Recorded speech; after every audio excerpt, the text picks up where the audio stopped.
इतने दिनों बाद घर वापस आए हो। मैं तुम्हारी वाइफ हूँ, हाँ, ब्यूटीफुल हूँ हाँ, और तुम्हारे सामने हूँ, पर नहीं, तुम्हें तो अपने भैया भाभी की पड़ी है। ऐसा क्यों? I'm so sorry। मुझे तुम आज सच में बहुत ब्यूटीफुल लग रही हो।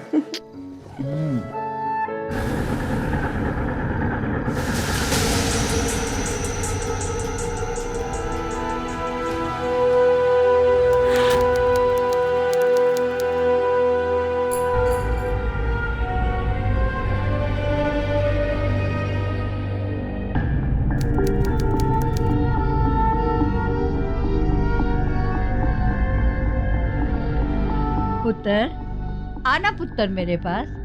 इतना डर मत। अरे मैं तेरी दादी हूँ। मैं नहीं बोलूंगी, तुम बोलो। अच्छा ठीक है ठीक है, बोलती हूँ। I love you. बचाओ, पागल दादी ने मेरे को पकड़ लिया। बचाओ बचाओ बचाओ, संभाल। अरे पुत्र, डर मत। छोड़ो, डराओगी बच्चे को? मैं इसकी दादी हूँ, मैं इसे क्यों डराऊंगी भला? रहने दीजिए मम्मी जी, मुझे पता है इनकी प्रॉब्लम क्या है। अब चेची पिछले 1 साल से जॉब का बहाना बनाकर दुबई बैठे हैं, ना इनकी खबर लेते हैं और ना अपनी देते हैं। तो बस इसी बात का फ्रस्ट्रेशन लेकर हम सब पर मैड होते रहते हैं। अच्छा, तेरा पति कुत्तू से कौन सा चिपके बैठा रहता है? वो भी तो जाता है 1 महीने के लिए बाहर टूर पर। देखो, तुझसे मेरी बात तो ना ही करो। मेरे हस्बैंड मेरी नीड्स का ख्याल रखते हैं और मैं उनकी। बस यही तो चाहिए होता है ना एक हैप्पी मैरिज के लिए। चलो संभव।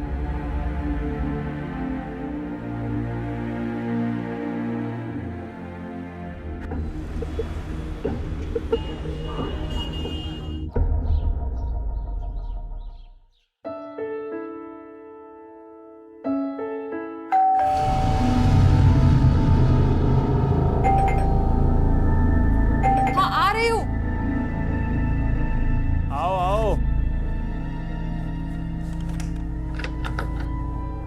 हाँ, नहीं नहीं यार, इस बारी का ट्रिप तो बहुत सक्सेसफुल रहा, सब कुछ अच्छा रहा।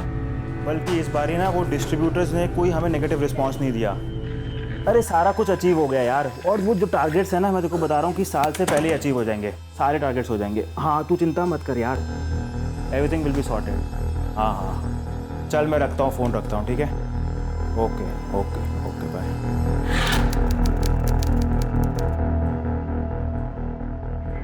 कार्तिक, यार कमाल है, ऐसा कोई करता है अपनी वाइफ के साथ?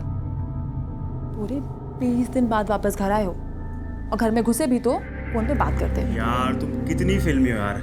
मैं कोई बॉलीवुड एक्टर नहीं हूँ जो अपनी हीरोइन के साथ रोमांस करता फिरे। बहुत काम करने पड़ते हैं मुझे, जिंदगी में बड़ी मेहनत करनी पड़ती है कुछ करने के लिए। पर सब लोग मैनेज तो करते हैं ना कार्तिक। यार मुझे बहुत भूख लगी है कोमल, प्लीज़ कुछ खाने के लगाना। मैं अभी आ रहा हूँ फ्रेश होके। ओके।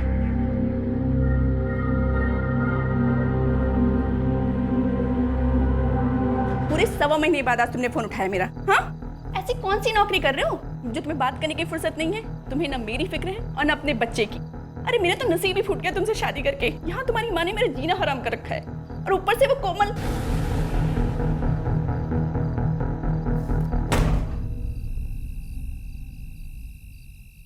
यार ये भैया भाभी का मुझे कुछ समझ नहीं आता। क्यों? अरे और नहीं तो क्या, जब भैया यहाँ पे थे तब उनकी बनती नहीं थी हमसे। अब जब भैया दुबई में है तब भी बार बार उन्हें फ़ोन करते रहती है, परेशान करती है। कोई चैन नहीं है उनकी ज़िंदगी में यार, पूरी की पूरी उनकी ज़िंदगी नर्क बना दी यार। मैं बहुत परेशान हूँ उनके लिए। कार्तिक, छोड़ो ना, हमें क्या। और वैसे भी इतने दिनों बाद घर वापस आए हो। मैं तुम्हारी वाइफ हूँ, हाँ, ब्यूटीफुल हूँ हाँ, और तुम्हारे सामने हूँ, पर नहीं, तुम्हें तो अपने भैया भाभी की पड़ी है। ऐसा क्यों? I'm so sorry। मुझे तुम आज सच में बहुत ब्यूटीफुल लग रही हो।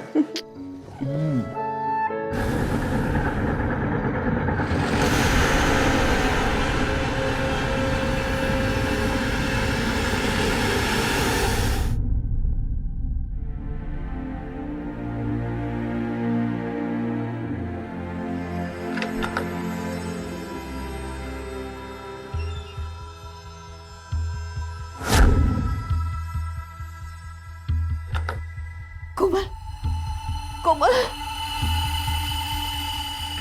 कोमल अभी कोमल कोमल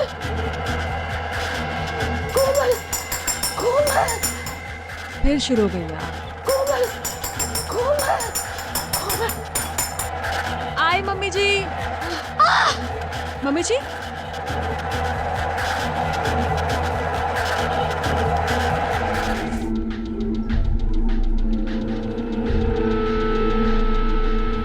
मैडम जी मैडम जी एक्सक्यूज मी मैम, मेरी वाइफ आई होंगी कोमल, वो कौन से रूम में है? साहब रानी, कैसे हुआ ये सब कुछ? साहब मैं सामान लेके घर आ रही थी साहब, तो कोमल मैम इस हाल में थी।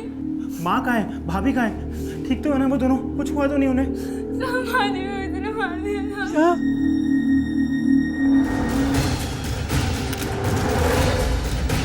सर एक अंगूठी गायब हुई। सिर्फ एक अंगूठी और कुछ भी नहीं? नहीं और कुछ नहीं, माँ जी की अंगूठी थी, 2 लाख की थी, पर ज़्यादातर मेरी कबर्ड में रहती थी। सर, दरवाजे पे कोई फोर्स्ड एंट्री का निशान नहीं है। पोस्ट एंट्री के निशान नहीं है, लेकिन हॉल का सामान जिस तरह से बिखरा हुआ है, इरादा रॉबरी का ही लगता है। ताज्जुब की बात यह है कि सिर्फ एक अंगूठी चोरी हुई है और अनीता का कमरा भी बिल्कुल सही सलामत है। तो सर, जिस तरह दिन दहाड़े ये सब कुछ हुआ है, लगता है कि जिसने भी ये किया है उसे पहले से पता था घर में सिर्फ 2 औरतें। इनकी मेड ने कुछ बताया? सर, वो आधे दिन की छुट्टी पे, जब वो लौटी तो उसने कोमल को जख्मी हालत में पाया। आने वाले ने भी कोई जोर ज़बरदस्ती नहीं की है, लगता है किसी ने मदद की है उसकी, या फिर उसने डुप्लीकेट चाबी की मदद ली है। और जिस तरह से सिर्फ हॉल का ही सामान बिखरा हुआ है, लगता है उसने हमें गुमराह करने की कोशिश की है। ऐसा करो, घर वालों से पूछताछ करो, ड्राइवर से, मेड से, आसपास के दुकान वालों से भी। सर,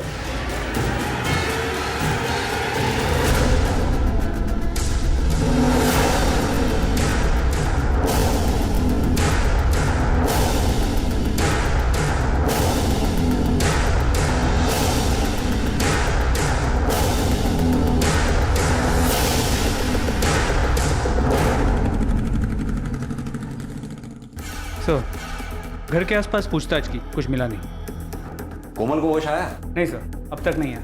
वहाँ एक कांस्टेबल तैनात किया है उसकी सिक्योरिटी के लिए, उसे होश आते हुए हमें इन्फॉर्म कर रहे हैं। तो मुझे एक बात खटक रही है, चोर ने सिर्फ अंबिका जी को क्यों मारा, कोमल को क्यों छोड़ दिया, जबकि वो इस केस की चश्मदीद गवाह है।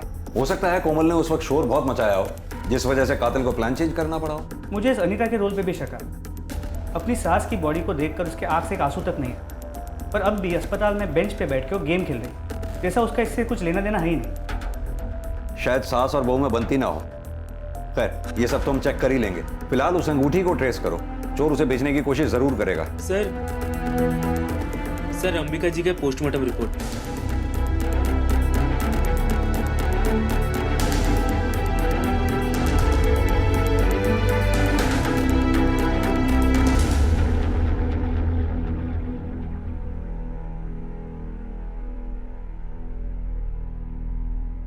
कार्तिक, कोमल, कैसा फील कर रही हो अब? मम्मी जी, कार्तिक, मम्मी जी कहाँ है? मम्मी जी नहीं रही।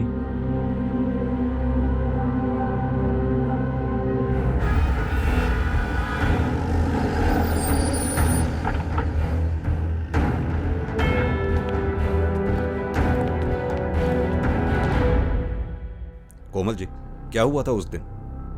जी मैं अपने रूम में थी। आई मम्मी जी। मम्मी जी, मम्मी जी।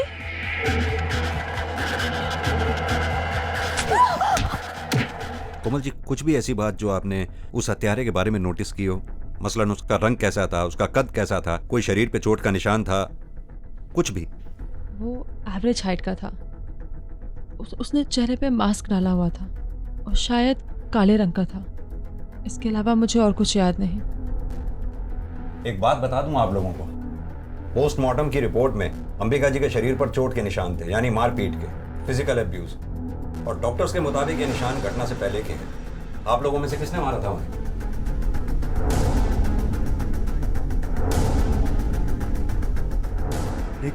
लेकिन ऐसा कैसे हो सकता है? रानी हमारी मेड उनका पूरा ख्याल रखती थी, खाना खिलाने से लेके नहलाने तक सब कुछ। मुझे नहीं पता था मेरे घर में मेरी माँ के साथ ऐसा व्यवहार हो रहा है। लेकिन ऐसा भी कैसे हो सकता है? आप लोगों की माँ थी, आप लोगों ने निशान ही नहीं नोटिस किए उनके? शायद बेड से गिर गई होंगी। आपने ठीक से सुना नहीं मैडम, मैंने क्या कहा? उनके शरीर पर मारपीट के निशान थे। बाय द वे, आपके पति कहाँ हैं? वो नहीं दिखाई दिए हमें जब से ये घटना घटी है। जी वो दुबई में जॉब करते हैं, खबर कर दी है।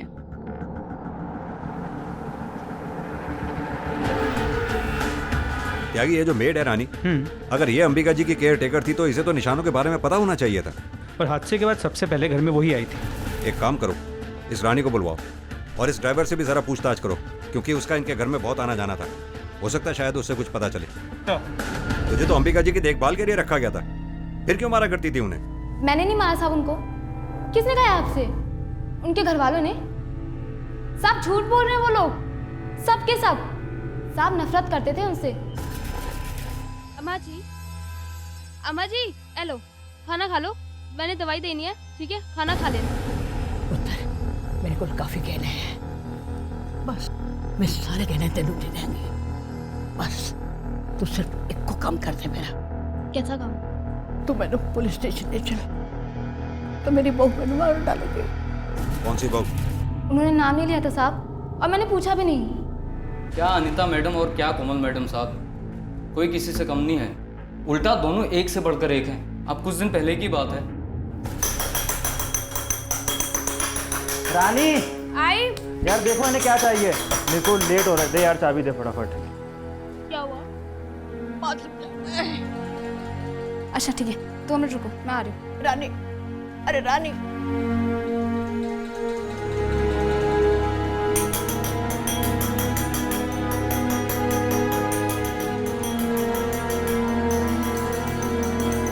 आ रही हूँ।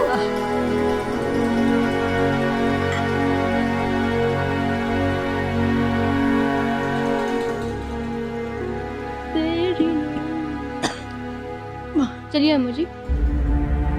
ये क्या किया? आ रही थी ना मैं। रानी वो मेम साहब मैं आ रही थी, पर मेरे आने से पहले ही इन्होंने कर दिया। तुम क्या कर रही थी? सच में मैंने कुछ नहीं किया। आपको तो पता है ना, इनको हर आधे घंटे बाद जाना होता है। मेरी गलती नहीं है मेम साहब। और कुछ काम आता है आपको गन फैलाने के अलावा? रानी इनका पीने का पानी कम कर दो, 1 गिलास सुबह 1 गिलास शाम। अच्छा अभी जल्दी से साफ करो, बदबू को मेरे सांस भी नहीं लिया जा रहा है। मम्मी जी, आप जेठानी जी की बात का बुरा मत मानना। वो क्या है ना, कल फिर से जेठ जी ने इनका फोन नहीं उठाया, इसलिए बहुत परेशान है। और मैं शॉपिंग पे जा रही हूँ, अगर आपको नई बेडशीट चाहिए तो मैं ले आती हूँ। और तुम क्या देख रहे हो? मेरा बैग पिक करो और चलो। सर उस घर में आए दिन झगड़े होते रहते थे और उस बेचारी बुढ़िया को अपनी दोनों बहुओं का अत्याचार सहना पड़ता था। अम्मा जी का कितना मन करता था साहब संभव बाबा के साथ खेलने का, लेकिन अनीता मैडम ने समझा रखा था संभव बाबा को कि उनकी दादी पागल है। डराओगे बच्चे को? मैं इसकी दादी हूँ, मैं इसे क्यों डराऊंगी भला? जब घर पर कोई नहीं होता था तो दादी को मारकर खींच निकालती थी अपने। किसी का मल साफ करने में खींच तो होती होगी। झूठ नहीं बोलूंगी साहब, गुस्सा आता था, कभी कभी अम्मा जी पे चिल्ला भी जाती थी, लेकिन साहब उनसे कोई शिकायत नहीं थी मुझे। मेरे पास सबूत है। एक मिनट साहब। जब ये सब हो रहा था, बजाय इसे रोकने के तू वीडियो बना रही थी। तो साहब मैं क्या करती, उल्टा मुझे ही नौकरी से निकाल देती।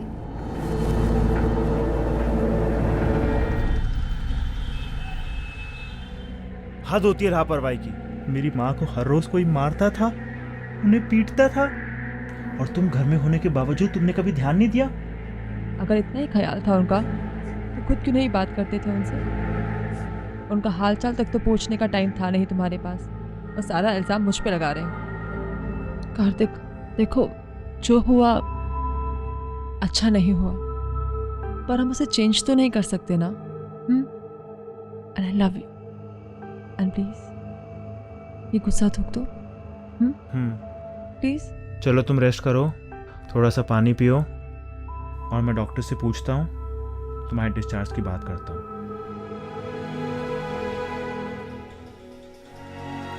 It's all okay. हाँ तो हम कल तक डिस्चार्ज कर दें उसको। Don't worry. कार्तिक, भैया एक्सक्यूज मी, ये सब क्या हो गया? कुछ पता चला किसने किया ये? नहीं भैया, कोई इन्फॉर्मेशन नहीं है, अभी तो इन्वेस्टिगेशन जारी है, अभी कुछ पता नहीं चला। फ्लाइट नहीं मिली इसलिए देर हो गई आने में मुझको। लाइट नहीं मिली? कोमल कैसी है? ठीक तो है वो अब? उसको ठीक होने में टाइम लगेगा, लेकिन डॉक्टर्स कह रहे हैं कि कल तक डिस्चार्ज मिल जाएगा। चलो भगवान का शुक्र है। तू चिंता मत कर, सब कुछ ठीक हो जाएगा। भैया मुझे कुछ पेपर साइन करने हैं, मैं अभी आता हूँ, यहीं रहना। ठीक, चिंता मत कर, मैं हूँ कोमल के पास। अच्छा, कोमल की बहुत फिक्र है तुम्हें? कभी अपनी बीबी की भी फिक्र की? वैसे तो तुम्हारी कंपनी 1 साल से छुट्टी नहीं दे रही थी, आज दे दी? ताना मत दे मुझे, इतना बड़ा हादसा हो गया इसलिए यहाँ पर आया। पूरी माँ का मरना इतना बड़ा हादसा हो गया, अब बीबी का रोज रोज मरना वो नहीं दिखता? तेरा दिमाग खराब हो गया, जगह तो देख ले।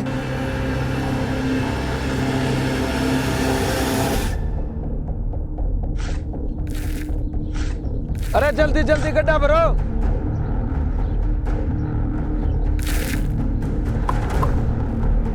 अरे ठेकेदार साहब जल्दी आओ, भाग के किसी का हाथ पड़ा हुआ है।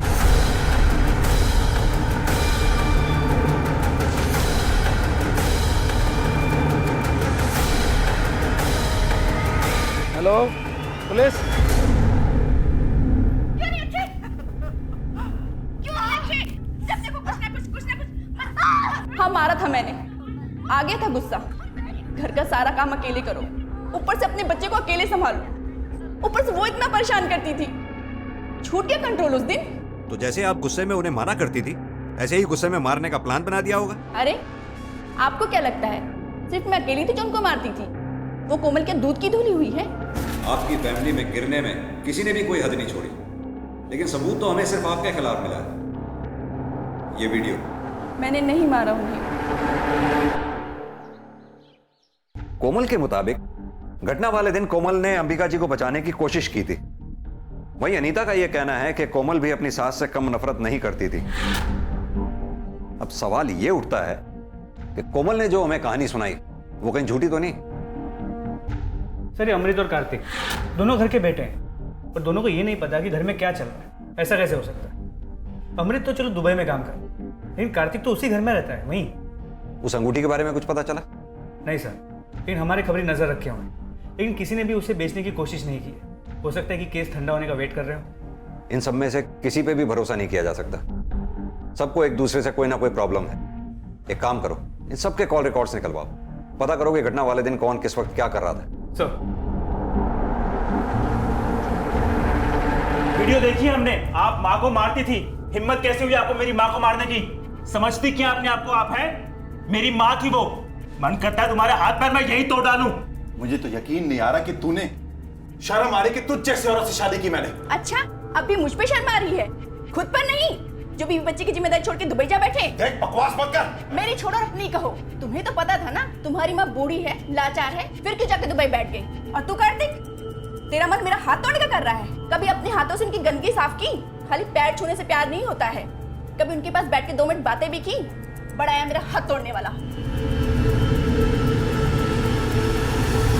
सर कार्तिक के कॉल रिकॉर्ड से कुछ डाउटफुल नहीं मिला। हादसे के वक्त वो ऑफिस में था, मैंने ऑफिस से कंफर्म किया। कोमल के कॉल रिकॉर्ड्स भी क्लीन है, लेकिन अनीता के कॉल रिकॉर्ड से एक इंटरेस्टिंग बात पता चली है। पिछले कुछ दिनों से एक नंबर से लगातार बातचीत कर रही थी। ये नंबर किसी दिनेश के नाम पे रजिस्टर्ड है। सर हमने टेलीकॉम ऑपरेटर से दिनेश का एड्रेस लेके उसके घर गए थे, लेकिन उसका घर लॉक्ड है।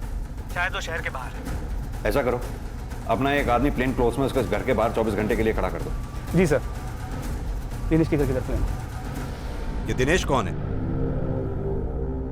अनीता जी मैं आपसे पूछ रहा हूं, ये दिनेश कौन है? दिनेश दोस्त है मेरा।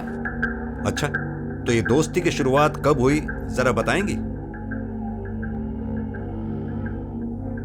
वैसे ये दिनेश वही आदमी है ना जिसे आपने अंबिका जी को मारने के लिए हायर किया था? जी नहीं, दिनेश एक जासूस है जिसे मैंने अपने पति के पीछे लगाया। अपने पति के पीछे? क्यों?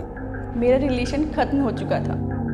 जब अमृत यहाँ थे तब भी उनके पास मेरे लिए वक्त ही नहीं होता था, इसलिए मैंने अपने ऊपर ध्यान देना ही छोड़ दिया। सजना संवरना इन सब बातों में मन ही नहीं लगता था। लेकिन मन में एक उम्मीद थी कि इस बार जब अमृत वापस आएंगे तो फिर से एक कोशिश करूँगी अपने रिश्ते को सही करने की। एक दिन उनके बैंक का स्टेटमेंट आया, तब मुझे पता चला कि वो दिल्ली के ATM से पैसे निकाल रहे हैं। तो यानी वो दुबई में नहीं थे, दिल्ली में थे? और मुझे यकीन था कि जरूर उनका किसी और के साथ चक्कर चल रहा है, और अपने यकीन को पक्का करने के लिए ही मैंने दिनेश को उनके पीछे लगाया। तो क्या बताया दिनेश ने? कुछ नहीं, जब भी पूछो यही बताता है कि पता लगा रहा हूँ, बताऊँगा। और यहाँ तक कि मम्मी की मौत के बाद भी जब अमृत वापस आए तब भी उन्होंने मुझसे झूठ बोला, और उनकी इन्हीं हरकतों की वजह से मेरे मन में नफरत भर गई सबके लिए, और इसीलिए मैंने मम्मी जी के साथ भी। अनीता जी, अपनी गलती छुपाने के लिए आप अपनी बेचारगी की आड़ मत लीजिए। आपका और आपके पति के बीच में जो कुछ भी होता था वो आपका पर्सनल मैटर था। इसमें अंबिका जी हरगिज़ जिम्मेदार नहीं थी। आपने जो कुछ भी किया ये निहायत ही घिनौनी हरकत थी। बजाय शर्मिंदा होने के आप बहाने बना रही हैं।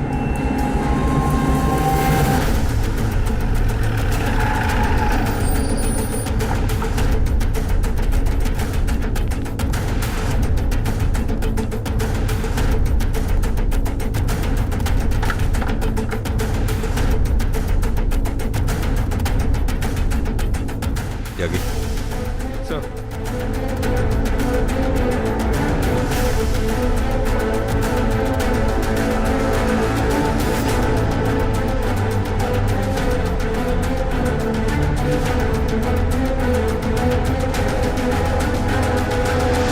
सर,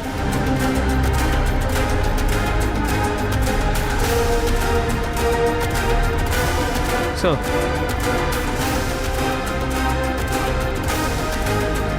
सर,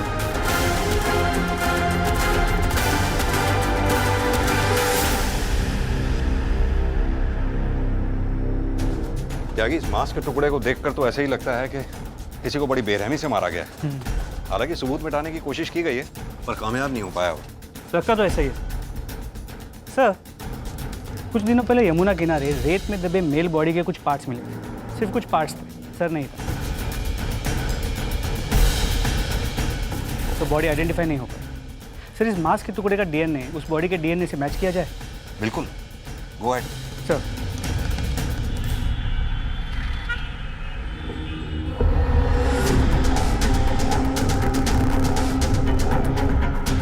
तो यह है तुम्हारा दुबई का ऑर्डर। ले चलो इसे। अब तू ये बता कि माजरा है क्या, वो भी डिटेल में। सर, दुबई मुझे सूट नहीं किया, इसलिए मैं वापस लौट आया।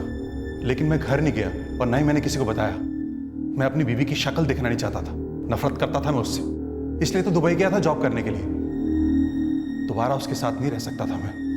तो दिनेश को क्यों मारा तूने? दिनेश कौन सर? मैं किसी दिनेश को नहीं जानता। बेवकूफ समझा है हमें? तू क्या समझता है तेरे कॉल रिकॉर्ड्स में हमें दिनेश का नंबर नहीं दिखेगा? देख अमृत, सच सच बता दे वरना मैं तेरी खाल उधेड़ दूंगा। सर, दिनेश खुद से आया था मेरे पास।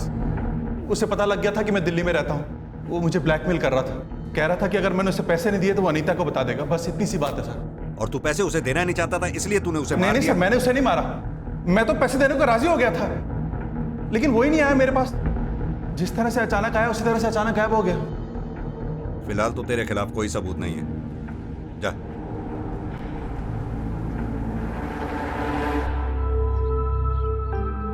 तबीयत कैसी है अब तुम्हारी? Feeling any better? आराम से आराम से। भाभी कहाँ हैं? पता नहीं, काफी देर से नहीं दिखे। मैंने उन्हें कहा था कि तुम्हें ना छोड़ के जाए। अरे यार रुको, एक मिनट रुको, तुम आराम से बैठो, मैं देख के आता हूँ।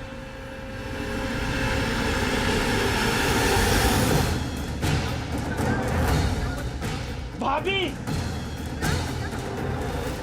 सर, एम्बुलेंस कुछ ही देर में आ रहा है। हमारे घर में 2 मर्डर हुए हैं। आखिर आप लोग कर क्या रहे हैं? हम तो अपना काम कर रहे हैं mister Kartik. By the way, जब ये हादसा हुआ आप कहाँ थे उस वक्त?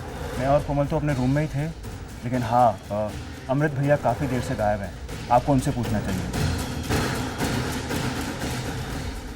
सर, इस फैमिली में तो सब एक दूसरे पे ही इल्जाम लगा। अपने आदमी प्लेन क्लोथ्समैन के पीछे लगा दो, कोई ना कोई कहीं ना कहीं गलती जरूर करेगा। सर, गायब मतलब? आप कहना क्या चाहते हैं? देखिए, मैं घर से बाहर किसी काम से गया था, और वो जो भी हो, जब मैं घर में था ही नहीं तो मार कैसे सकता हूं? मैं तो आपके सामने ही आया था। I'm sure उन्होंने सुसाइड ही किया होगा। अमृत वीजी के चलते वो बहुत डिप्रेशन में थी। हाँ, मैं नफरत करता था, बहुत नफरत करता था उससे। सर, अगर मुझे उसे मारना ही होता तो बहुत साल पहले मार चुका होता। अब क्यों मारता, जबकि पुलिस की मुझ पर नजर है? मैं सच कह रहा हूं सर, मैंने उसे नहीं मारा।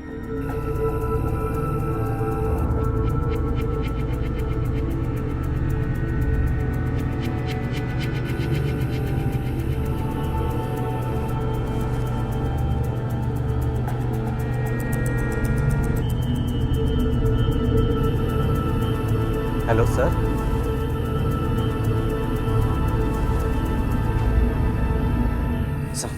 उस घर में गई हो?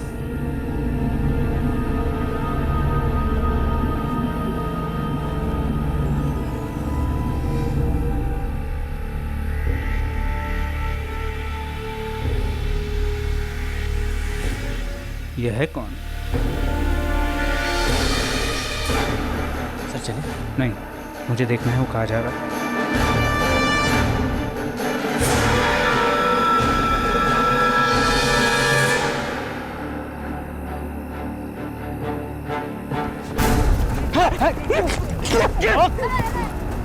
बहुत भगा है। बैग मेरे को क्या है? पकड़ो इसे। सर इसमें एक लाश है। चल।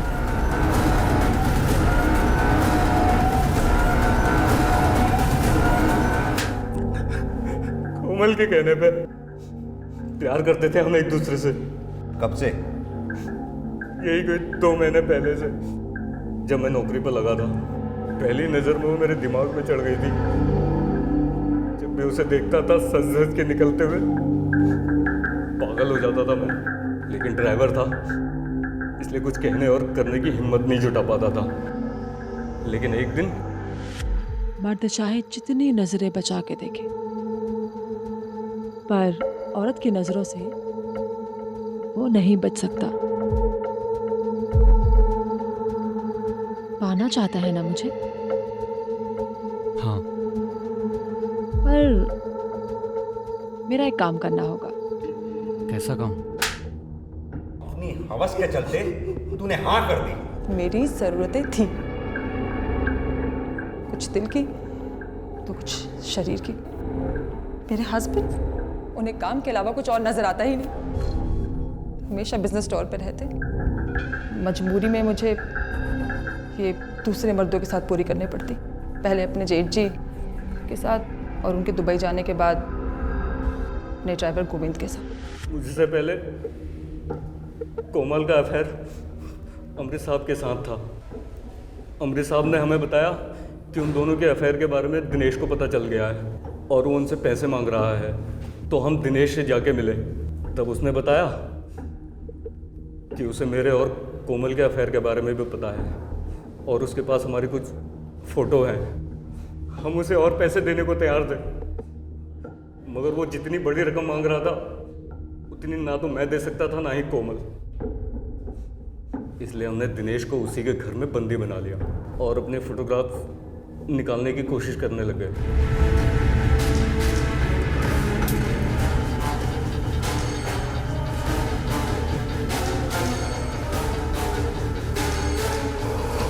उसने हमें वो सारी फोटोग्राफ्स वापस दे दी। लेकिन अगर हम उसे ऐसे छोड़ देते तो पक्की बात थी सर, वो सबको बता देता। और अनीता को उसे क्यों मारा? फोटोग्राफ तो तुम्हें मिल गए। क्योंकि जो फोटो में था वो उसने अपनी आंखों से देख लिया था। मैं अनीता मैडम के हाथ पैर जोड़ के उनको टेरेस पे ले गया साहब।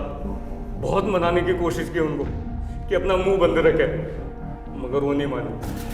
मैं तो कब से मौका ढूंढ रही थी उस चुड़ैल को सबक सिखाने का। अब इस मोहल्ले वाले के सामने चिल्ला चिल्ला के बताऊंगी कितनी बड़ी सती सावित्री है वो। मैं माफ करो। छोड़ो मुझे प्लीज। छोड़ो मुझे।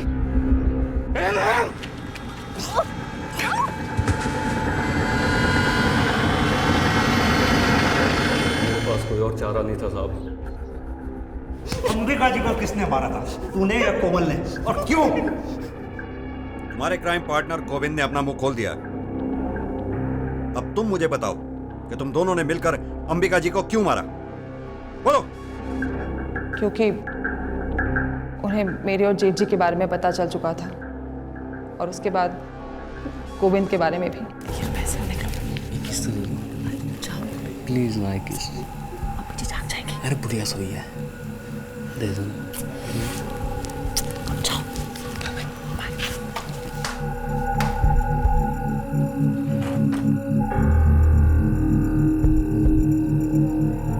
कोमल, अमृत डिबात एक ड्राइवर दलाल, एक तो अच्छा नहीं कर रही है।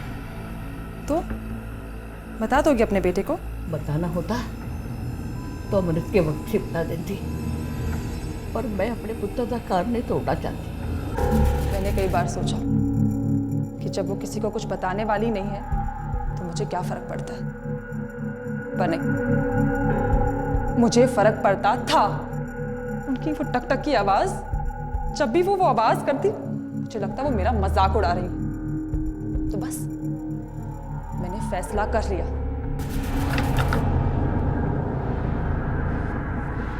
ये लो, इसे रखो। एक बूढ़ी औरत जो लाचार थी, बीमार थी, जिसे तुम सब ने इग्नोर कर दिया, वो टक टक तुम्हें डिस्टर्ब करने के लिए नहीं करती थी। वो आवाज इसलिए करती थी कि कोई उसके पास बैठे, 2 पल बात करे उससे। लेकिन तुम सबको इतना भी समझ में नहीं आया। अब आएगा, जब तुम अकेली जेल की 4 दीवारी में सड़ोगी और तुमसे कोई अपना बात करने वाला नहीं होगा, तब समझ में आएगा।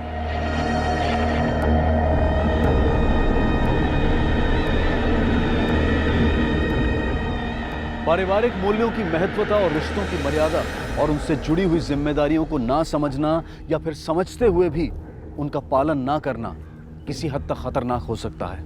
और ये इस कहानी से अच्छी तरह से समझा जा सकता है। कोमल की अपने पति से प्यार पाने की चाहत कोई ऐसा मसला नहीं था जिसे बातचीत से सुलझाया नहीं जा सकता था, लेकिन उसने इस आसान राह को चुनने की बजाय अपने दिल में अपनी अधूरी इच्छाओं का मातम मनाना शुरू कर दिया, जिसकी वजह से गुस्से और नफरत का जन्म हुआ। और उसी गुस्से ने खुद उसे ही निशाना बनाकर उसे गलत राह पर कदम बढ़ाने पर मजबूर कर दिया। और वहीं दूसरी तरफ उसकी अंधी नफरत का शिकार बनी उसकी लाचार सास अंबिका खुराना। अगर कोमल ने अपने परिवार को और उसके परिवार ने उसे समझने की थोड़ी सी भी कोशिश की होती तो शायद जो हुआ वो ना होता। इस कहानी में हम सब के लिए सीख है, अपने रिश्तों को और अपने परिवार को समझें, उन्हें प्यार दें, उन्हें उस मजबूत पेड़ की तरह से बनाएं जिसकी छाया में हम खुद और बाकी के परिवार के लोग भी अपने आप को संतुष्ट और सुरक्षित महसूस करें। अब मैं अनूप सोनी आपसे विदा लेता हूं। फिर मुलाकात होगी जुर्म की एक और कहानी के साथ अगले एपिसोड में। तब तक अपना और अपने परिवार का ख्याल रखें और देखते रहें क्राइम पेट्रोल डायल 100। सबक एक को सीख हम सबको। जय हिंद।